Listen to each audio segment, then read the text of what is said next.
Music by Chunnu तन्हा।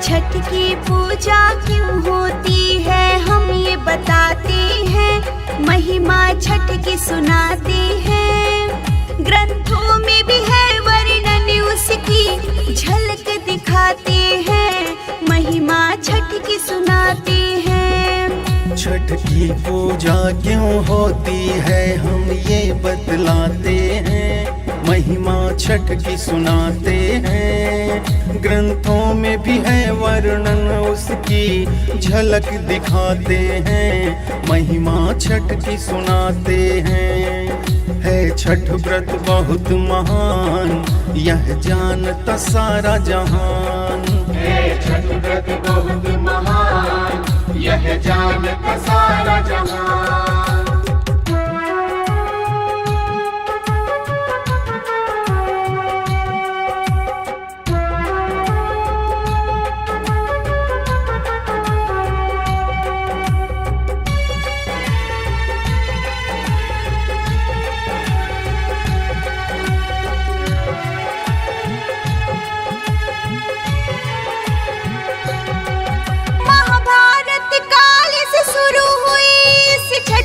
की पूजा और सबसे पहले करने नहीं तो सूर्य की पूजा।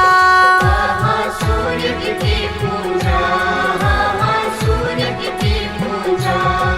वह नित दिन नदी में जा कर के स्नान किया करता, और नदी में खड़ा वो रह के सूर्य को अर्घ दिया करता।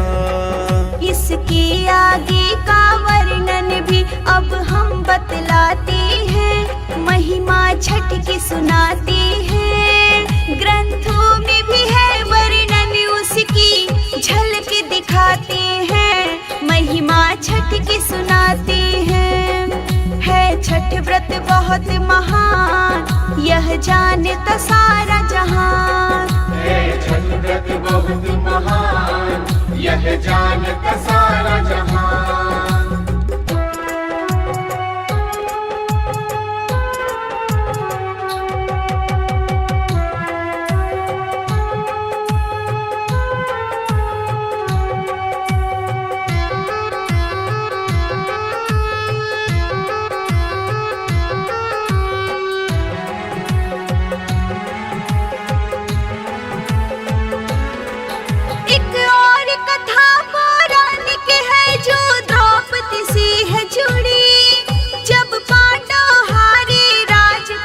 तो छठ व्रत द्रौपदी की, छठ व्रत द्रौपदी की, छठ व्रत द्रौपदी की।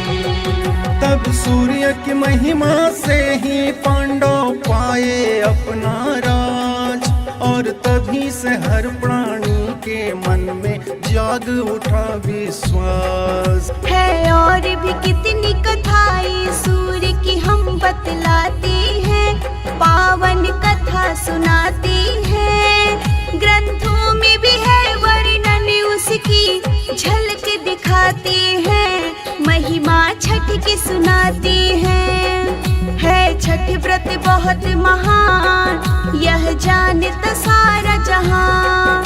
है छठ व्रत बहुत महान, यह जानता सारा जहान।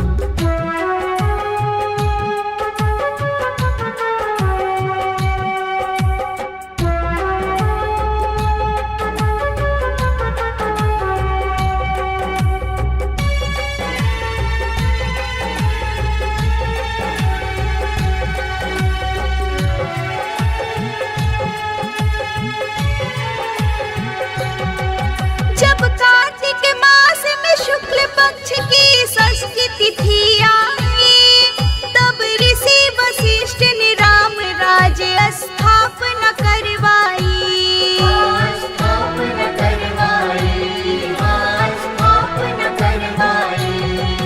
तब से लेकर के आज तलक होती है छठ पूजा, बड़ा पावन है संसार में यह तो सूर्य की पूजा।